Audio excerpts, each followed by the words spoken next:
You're listening to Almost Famous with Jim Francis Meza, only on LA Talk Radio.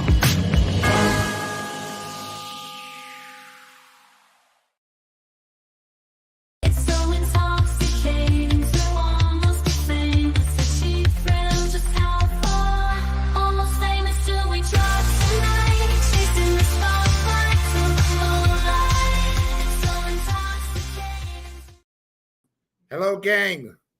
Once again, it's Jim Francis for Almost Famous. Thanks so much for tuning in.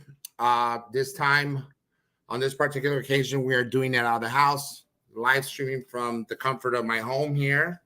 So without further ado, let's talk about the gentleman that I'm about to introduce. He came in clutch. This guy, I mean, I got to tell you, when everything seemed to fail, and sand seemed to go right through my fingers, this guy came through like an Avenger. I want to extend my gratitude to a special guy. This guy's a drummer. He's not just a drummer. He's a badass drummer for not one band, but two bands. He's going to have to do some explaining to me about that. And the guy is fantastic. I met him at a comedy club. He's a graduate from UCLA, with an emphasis in percussion. So, and he's done some compositions for movies. He's done some scores and a couple motion pictures. So, guys, without further ado, let's help me welcome Mr. David Ibo. Oh. Whoa! Thanks for having me. As I fucking live and breathe, man. How the hell are you, brother? I'm doing all right. It's been a minute. I know. It literally has. We talked about a minute ago. Yeah, we did. I could get my sound going. I know, it's insane. No, I mean, hey, dude, thanks for last minute coming through. Our good friend and owner and producer of the show, Sam, he's a little under the weather. So we're all live streaming from home. But before you know it, we'll be back in action in the studio. Super grateful for you to come on the show. I've been doing the show for almost 6 months now, and where does time go? You would say, during which time I've had such a blast. I've introduced and interviewed, had the pleasure of interviewing quite a bit of people. Every last one of them, every single one of them is fantastic in their own right. They all have great stories. So let's continue the magic. But today I want to talk about you. I mean, you are a fascinating drummer. You have a show. Let's talk about that first and foremost. You have a show October 26th, if I'm not mistaken, at the Whiskey a Go-Go, no less. Yeah, this Saturday. Okay, so what's the deal, bro? I do want to ask you, because you're the drummer for an 80s cover band called New Dissidents, right? Yes. So you guys are rebels. Love it. Exactly. But you have explain this. You have an opening band, Fast Times, all right? Reminds me of Fast Times Richmond High. It's obviously a nod to that. Okay, but explain to me this. You're in both bands. I'm not officially in both bands. Okay, not officially. I'm Dissident. I'm the New Dissidents drummer. Right. I'm a backup drummer for Fast Times. So if for some reason their drummer gets sick, he gets hit by a car, whatever, they can call me, and I'm gonna be ready to rock and roll. Yeah, it's happened to 2 or 3 times only, but yeah, every member of that band has a backup for some emergency. Yeah. I hear there's a thing called AI these days, so you never know, The AI is not going to do it for the drummer. They got this whole AI movement that's going on, man. They're trying to take over the world. The machines will eventually take over the world. I think there was some truth to the Terminator saga, Yeah, they'll cause some problems, but we were saying the same thing when drum machines were coming out. We're like, that's the end of the drummer. No more drummers. Now it's like, we want a real drummer. We don't want a machine. We don't like that. Yeah. It's just, it you can tell what it is, and it's not musical, and it doesn't groove. Yeah, most definitely. I agree with you. I happen to be a huge, as you know, you and I have had this conversation for huge rock and roll fan. All genres really of music, but jazz, rock, and Tex-Mex is really close and dear to my heart. I have some family musicians, but let's talk about your childhood. So you grew up, you're a SoCal kid. You're like an Angelino, bro. Yeah. That's nuts. Where about town? Grew up in Santa Monica. It's a couple miles from the beach. Yeah. Wow. Beach bum? Were you a beach bum at all? I was not. No, my parents kept me busy. I didn't have time. I was marching band geek, huh? Well, yeah, I was big time. Still am. I still am. I go out to the drum and bugle corps shows. You know, hey, geeks rule, bro. Geeks rule for sure. Yeah, cool geeks, bro. Because it's the cool geeks. Yeah. Think about it. Tommy Lee was also in a marching band. You know, Tommy Lee was a part of the marching band. A lot of other drummers and rock stars have come out of marching bands. Honest to God, it's like you get free training. There are a few of them. There are a few of them. Yeah. But yeah, so I did that. Yeah, I did marching band all through high school and all through college too. Fun stuff. Wow, that's what's up. But you know, you also, like we talked about earlier, I mean, you're a bookkeeper, or you were a bookkeeper, and then now you started doing you know, kind of work for a real estate company, correct?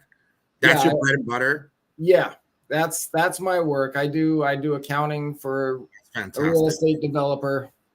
That's how beautiful. I make money. It'd be nice to do it playing drums, but that hasn't happened yet. Right. Wow, you're at the cusp, man. Let me tell you, you're on. After all, you're on Almost Famous. So you're getting there. You're almost famous. If I cuss, will I be famous? Will that make us famous?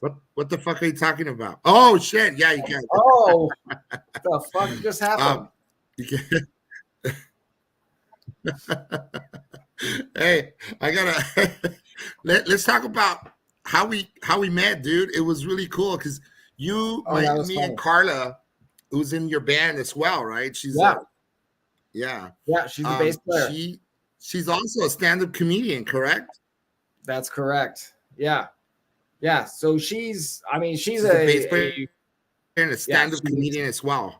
Isn't that right? Awesome bass player. She's an actor. First and foremost, she does acting. She's an actor.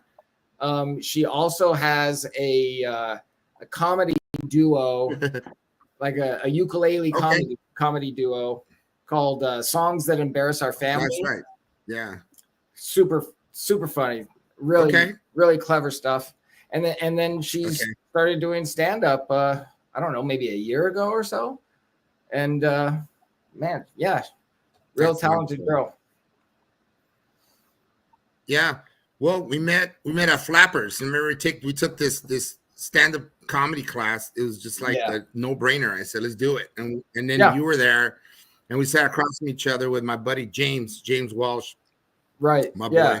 And then we started talking, you know, hit it off. And then next thing you know, like we went up and did our thing, and that was cool. What'd you think of the whole experience? It was a lot of fun. It was neat. I mean, it wasn't anything like that blew my socks off to where I was like, oh, I've got to do this. But it was fun. It was neat to go through the, you know, some of the steps that the stand-ups go through, and just on the most basic of levels. But it was cool. It was fun. It was neat. I was really glad that I did it. Yeah. Me too. It was great. Met a few cool people there, and then some people I found out later that are actual stand-up comedians that just had nothing better to do on Saturday morning or Sunday morning. They just showed up. Fuck it, I got nothing better to do than show up to the class. Well, that was kind of what Carla's thing was. She was like, yeah, I'll go with you and do a refresher course. Yeah, you know, like refreshers are good. The basics are always useful. Everything all roads lead back to the basics. If you Forget about the basics. You know, you're gonna think you're higher than where you're supposed to be. Everything you do has some fundamentals to it, and you need to know those. The building blocks, right? Yep. Foundation. Start somewhere. And now, so what's the deal? Like, what inspired you to do drumming, specifically? What inspired me? I can't remember. Like, I just always liked it. I don't know if there was a particular band. I mean, I remember watching the Beatles. Yeah. And, and Ringo was back there just, slamming the drums, and the drums were shaking. And I was like, that looks cool. Yeah. I want to, that would be really cool to do. Mm-hmm. I don't know what it was. I think it was just a matter of hitting something. It was like, yeah, you're like, fuck it. I like that. Yeah, you get your frustration out, right? Oh, big time. Very therapeutic. Yeah, very therapeutic. Like a catharsis. Yes.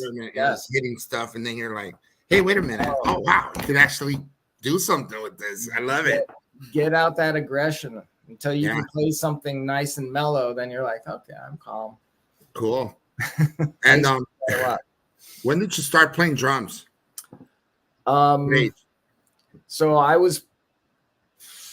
I think I was in third or fourth grade, and we're talking the most basic of nothing. Like, I think my parents got me some Sears drum kit, like that probably cost $50 or less. I don't know.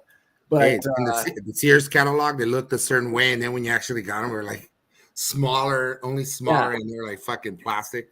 No, they were like a very thin, like stainless steel with paper drum heads. Yeah. Like it was not for. It was primitive. It was for like a 3-year-old, not a what was I 8 or 9 or whatever. Maybe no, I would have been older than that. 10? How old were you? Third or fourth grade? Anyway, I wanted to do drums. I was 5 years old. I'm just kidding. I wanted to do drums in the elementary school band, but they didn't offer it. They were like, no. So I was like, trumpet. I'll do trumpet. I'll do the next loud, obnoxious thing. So I did that until ninth grade, and that's when I was like, I gotta scoot over. And so I did. They let me, and they shouldn't have. They shouldn't have let you, right? Oh no, yeah. So many things have gone wrong since then. The rest, as they say, it's history. The rest is history. And you walked away from music for a while. Is that correct? Yeah.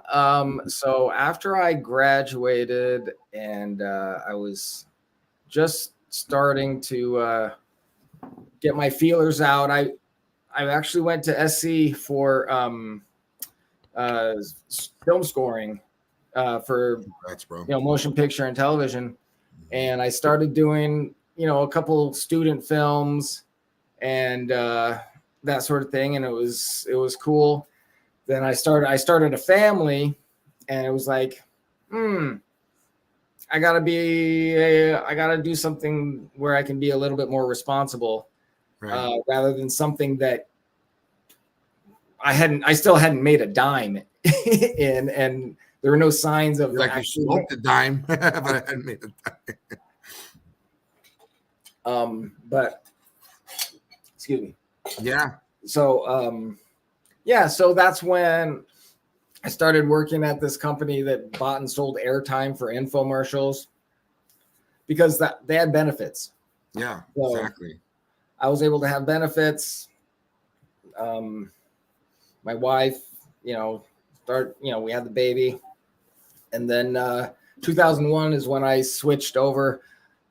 One of my best buddies worked for this general contractor, and he said, "Hey, do you like your job?" And I was like, "No."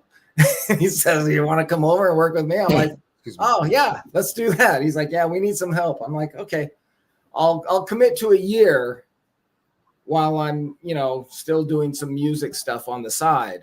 Right. A year has now turned into 24 years. So fantastic, bro. There you go. Wow. So you started like way at the bottom, you say like rank and file, and then you moved your way up? Or was it kind of okay? Yeah, well, 24 years. Yeah, 24 years. Now I'm the what am I now? I'm the corporate accounts manager. Love it, dude. And then but at night you let your hair down and you're a fucking drummer. So to speak, yeah. I get on, some ratty shirts and pants and go out there and just make a lot of noise. Yeah. Funking out on some 80s tunes. Hell yeah. So you guys play all across like a plethora of songs, right? Like a music from just basically all ingrained in the 80s, right? So it's all like anywhere from Billy Idol. Would you say Billy Idol? Like we've done Billy Idol. So let's see what's on our set. Iron Maiden. We're working on an Iron Maiden, a couple Iron Maiden songs that we're going to mash up together. It's in the works. I'm hoping for our next show we'll be able to present it whenever that is. I don't know yet. Rest in peace, Paul Di'Anno. Passed away a couple days ago. Their original, Killers, baby, Killers. Great. Yeah. Sad times. Yeah, he was only 66 years of age. He was in a wheelchair, and he was confined to a wheelchair. But poor guy, man. It's tough. Still, a lot of people are dying, man. Fernando Valenzuela. Yeah. Oh. He was the Dodgers. Yeah, man. The Dodger in the 80s. The Dodger. Dude, I remember. I watched it. Yeah, I watched it all. Too. Everybody, I think there was a moment where it stung for everybody had like that moment of grief where we all grieved together collectively, as a nation. Probably, I would dare say, even worldwide. I mean, there's so many people that know who these people are. Yeah. We don't have the larger scope because we live in like one place. You go other place, people know who they are. So, I mean, the news just spread like wildfire. Everybody was completely sad. Not the least of which he was only 63 years of age or 62. Again, he's a kid, man. Pretty young. Did you know that Bobby, another Dodger great, Bobby Castillo, who also went to my high school, Bobby Castillo taught Fernando Valenzuela, this is a little sidebar, taught him how to do the curveball, the famous curveball he was known for. Really? Bobby Castillo, who played for the Dodgers in the 80s. Okay. Well, yeah, but and he passed away about 5, 7, maybe 10 years almost. About he lived in Alhambra towards the last few years of his life, and I'm talking about Bobby Castillo. And he lived literally down the street, like a stone's throw from my house. Wow. Yeah. So I got to see him once or twice. But anyway, Fernando Valenzuela, it's sad. And you also played for the Angels. I'm kind of an Angels fan, brother. I don't know if you knew this, but are you? No. Yeah. And he played for the Angels in the early 90s, I think for one season or two. I'm not quite sure. Okay. I vaguely remember that. But he's known for Dodger Mania, baby. He's Dodger. Yeah, he's a Dodger 150%. Dude, so it's a lot of people as of late, passed on. Hey, let me ask you something. I'm really curious to know because, have you ever do you pick up the guitar occasionally? Like, I'm just saying, like any other instrument other than the ones you've mentioned before? So when I was like between the ages of like 6 and 8, I think, I took a general like music theory class. My parents were musicians. Holy shit. And so all the kids, my dad was a fabulous pianist. My mom was a fabulous violinist. She's 80. My dad passed a few years ago. My mom is like 84 now, 85. She still she teaches private lessons on Zoom and stuff. Get out of town. That's beautiful. Yeah, she's got like wonderful, bro. I don't know, a dozen students that she keeps her going. Yeah. And young at heart for sure, because her brain keeps working. That's what you want to do. Was totally. But anyway, so all the kids in my family, we all went to this lady in our neighborhood that I have no idea how my parents knew her, or how we got in touch with her, but she had, she did like these small classes in her home with like, I don't know, 4, 5 or 6 students at a time. And so I learned like some guitar chords, your basic chords, as well as, piano theory and stuff like that. I hated it at the time, but now I'm like, oh, that was helpful as far as, you know, being a musician goes. Sure. Because there was stuff that I learned there that I kept, you know, and into my UCLA years. When I was entering UCLA, you had to take this aptitude class to see where they're going to place you in your music theory. Sure. And I skipped out of the first year because I knew stuff, and I was like, it was stuff that I learned when I was 6. That I was Holy like, shit. Yeah. Yeah, I know that. I know what that it served you well at the end of the day. It really does. Yeah. You know? So how does that work? Like, you have to put in the time. I know when I jam, I have a guitar. Occasionally I get on that and write a few songs for my girl. But when you're drumming, you do put in the time. Do you still practice like a novice would, like some novice person? You do? Oh, yeah. Oh, really? Definitely. So I studied percussion all growing, like from 9th grade all the way through college. Really? You know, it was traditional orchestral percussion. Wow.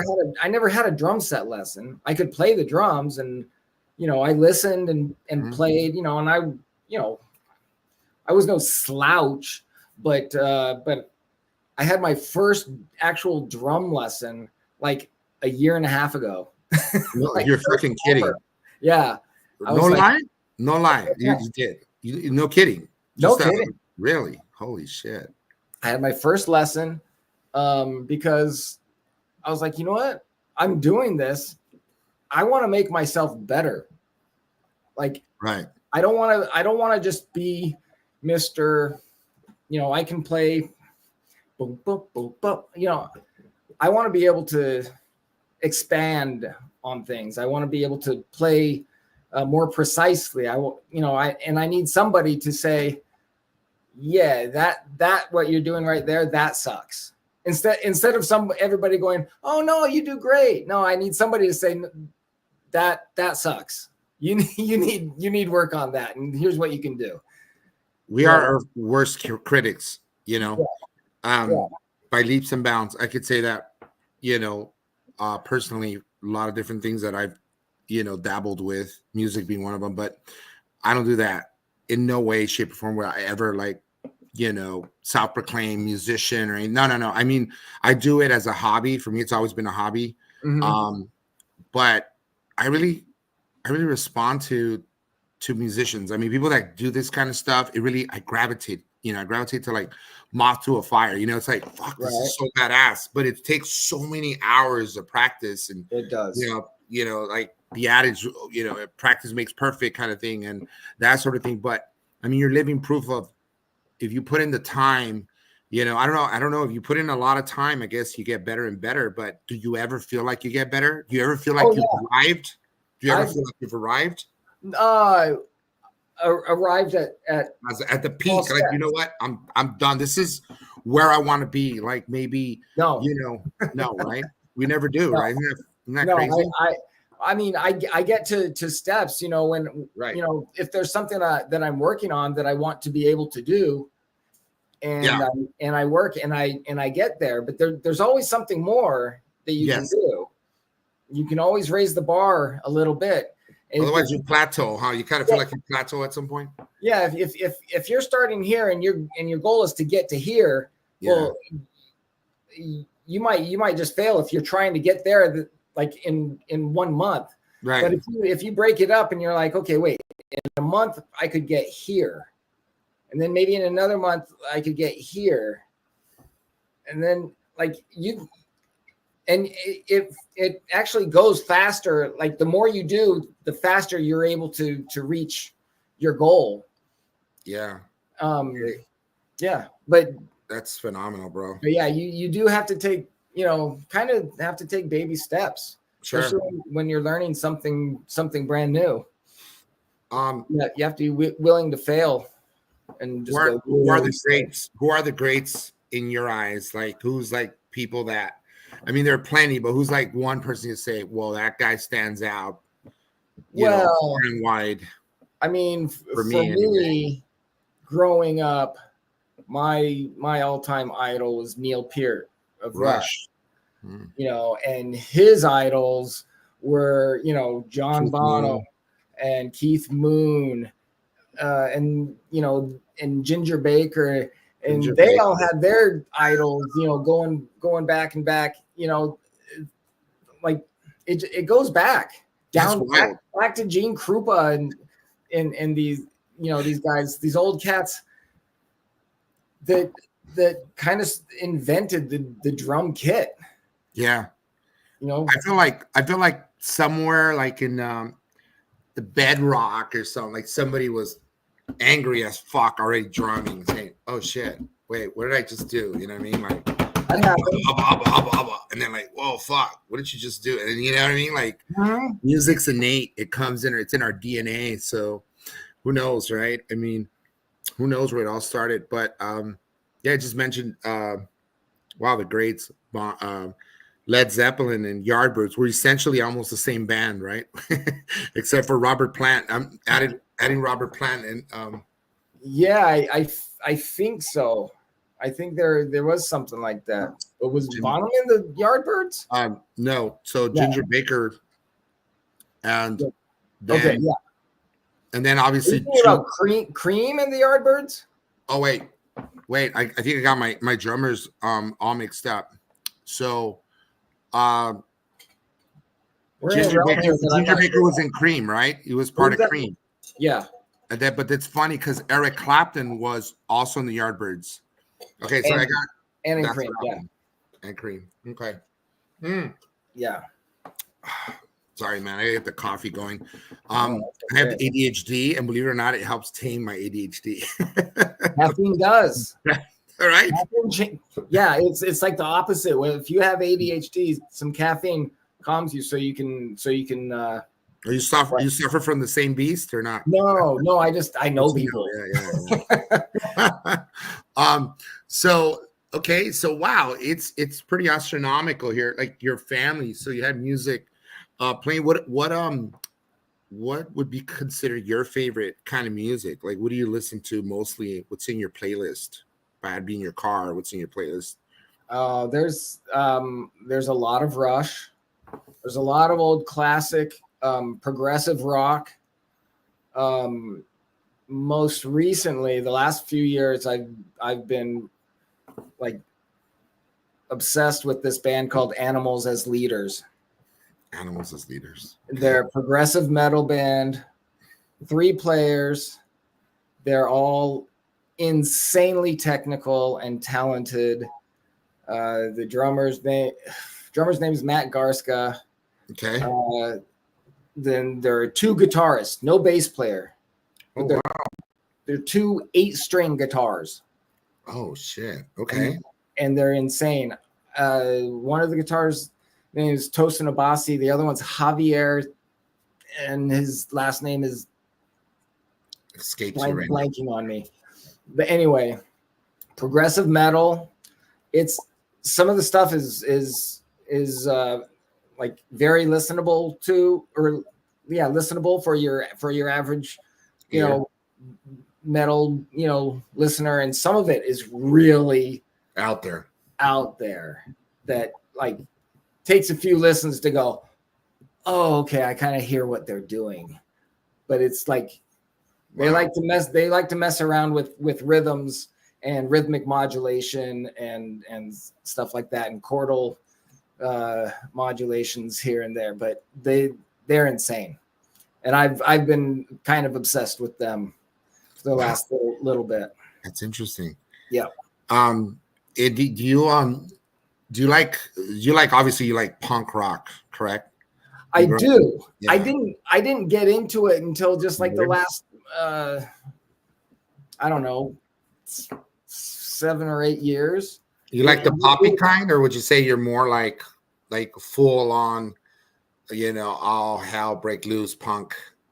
I couldn't tell you. I honestly couldn't tell you. I'm that much of just a novice. Right. I went to my first punk concert a few years ago. I went to see Rancid.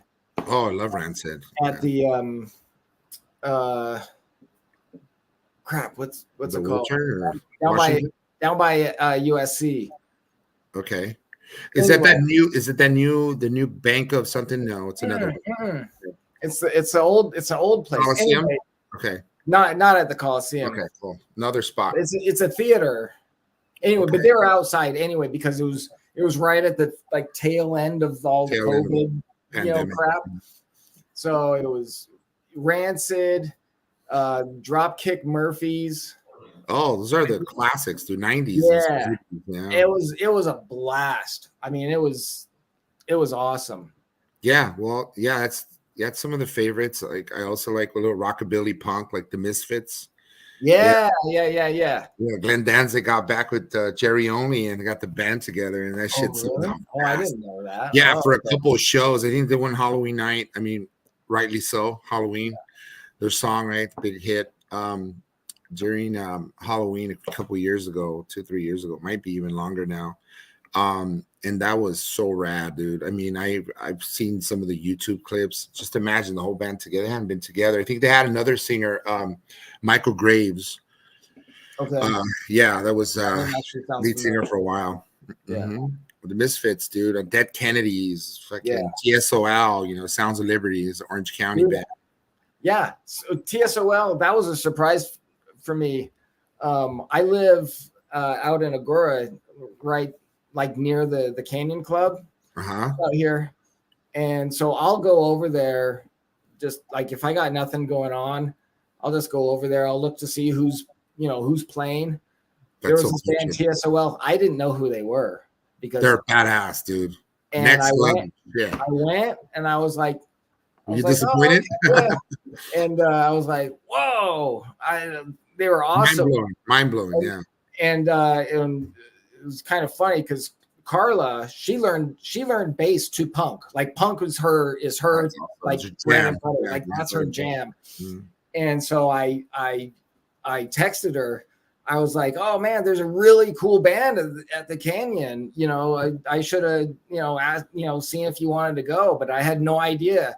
She's like, who is it? I'm like, TSOL. She's like, are you fucking kidding me? You're like, what? You son of a bitch. Why didn't you tell me? Some shit right there. I didn't know.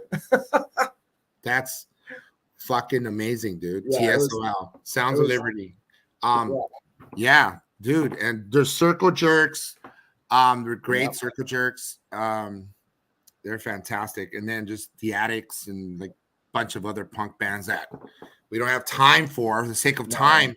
We'll leave out. But dude, let's talk about real quick once again, because it's 8:35, believe it or not. Where did time go? Time goes. Fuck, we're having a good time. And we're just kind of barely like scratching the surface here. Let's talk about real quick the content. Okay, so what's the best venues you guys played at? Let's best venues that I've played at. Yeah, thus far. I love playing at the Whiskey. The Whiskey's cool. Whiskey Go-Go, babe. The Whiskey Go-Go. The Canyon Club out in Agora. Like that place. It's got great sound. It's big. Parking is easy. It's really mellow. It is a little bit far out for people in LA and Hollywood. It's worth it, dude. It's not right in your backyard, but it's a comfortable drive. And that's what makes it all the better too. Like it makes that fact that it's outside of Hollywood. It's like just past 1,000. I think it's in Thousand Oaks actually, right? Thousand Oaks in Agora. It's in Agora Hills. It's in Agora Hills, right off of Canaan. Mm-hmm. Canaan.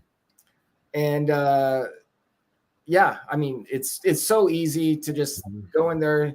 You're not battling for parking and trying to find parking somewhere here and there. We should go see Social Distortion. They're going to be playing there. Yeah. Social D. Mike Ness, another local guy from Fullerton. Yeah. Great band, dude. Social D. Totally. Fantastic band. And then so you're saying the Whiskey a Go-Go. The Whiskey a Go-Go. This place is like, holy shit. Historic. If this place can fucking talk. It's legendary. The Doors, the Perception. Totally. The Doors played there years in the 1960s. Everybody's played there. Everybody, right? I mean, anybody. Motley Crue lived right up the street, famously. Lived a few houses up from the building. Yep. Total debauchery, bro. Now, do you guys party obviously you're a dad now and whatnot. You know, you have children. But back in the day, did you party like there was no tomorrow kind of thing? Or just no, I was a really out. I was a really good and down to earth kid. You know, Okay. I was playing my drums, playing the trumpet, going to church, playing basketball. Basketball was another one of my big loves. Great, I was busy. I don't know if it was all my choice or I got, you know, nudged by my parents to do these things. I didn't have time to mess around. I really didn't. Do you ever get fucked up? Real quick, do you ever get fucked up when you go drunk? Were you ever drunk at all? So there was one show that we did at the North End in Hollywood. Yeah. Where we got there a little early, and you just blasted out your ass, or we ended up. We should have waited, but we did some absinthe before. Okay. Like before we played. I don't remember much of that show. That's the cool part about it. It went all right, I think. But yeah, I don't like to do that. I like to be able to know what I'm doing and I love that about you, man. And be in control, especially when I'm playing, because I've heard back, you know, even if I've like had, you know, a drink, you know, one drink too many, like beforehand. Yeah. And I try to record myself, you know, of all of my gigs. So I can critique myself and go, oh, that sucked. You need to work on that. Or, you know, you could have done that better. Or that worked really well. Do that again. But anyway, I can totally notice when I had like more than one drink is it's fatal. It can be fatal as far musically fatal. And because I can't keep the straight beat. It's not good. It's not good. So no, the answer is no. And then after the show, all I want is water because because you're completely fucking like drained, dude. Like I've sweat so much. Yeah. So you're in great physical shape. I mean, you know, because if you're not, you will be by the time you've done this for a while, right? Is that the case? Yeah. If you're gonna play a lot, you do need to be in good shape. Good shape, yeah. Yeah. Do you that's it? Are you like a vegetarian, or what's your eating habits like? Are you trying to take care of yourself?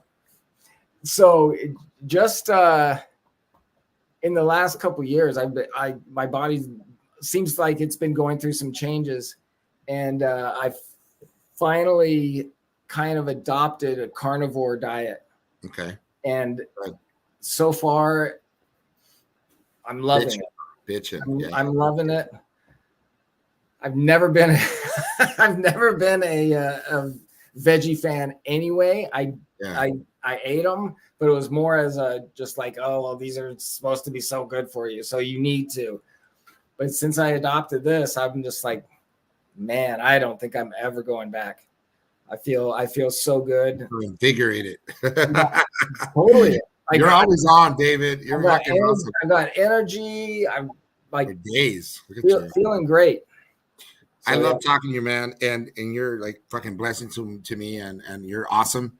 And same to you. Thank you, dude. Thank you so much for coming on. Hey, can you tell me real quick, your social media handles, bro, so we can So on Instagram, I mean, you can look up David Iba, but I've got two handles there. One is just a private, but the other one, my drum one is Iba. That's IBA .drums official, and you can see that. And then the band handle is New Dissidents, both on Instagram and on Facebook, and on YouTube. And when will you be playing? So we're playing this Saturday at the Whiskey A Go Go. It's a big Halloween party. Fast Times, which you mentioned earlier, they're an awesome 80s cover band. They're headlining at 10:30. We're right before them at around 9:30. There's other bands. Doors open at 6 o'clock. If you want discount tickets, hit me up, and I'll send you a link to get on our discount ticket list. It's like we got them for $15, but if you go to the door to the whiskey website, they're like $20 plus some fees. Like they're beating you, they always have some fees, but yeah, we can get you in for $15. So just hit me up if there's anybody out there, got the scoop. That's our show, man. Bro, we're going to have such a great time at the show. Yeah. You're going to come out? Yeah, we're as soon as my wife, she turns that corner, she's been under the weather lately. You got 3 days. Yeah, to recover, and then hopefully we can make it out. Yeah. I'll be looking for you, VIP. I'm gonna have a stretch limo. I'm gonna drive us. I was a Formula. There you go. All right, my man. Well, that's it. That's the show. Thanks for coming on, my brother, David Iba. Guys, take it away. You're listening to Almost Famous with Jim Francis Meza, only on LA Talk Radio.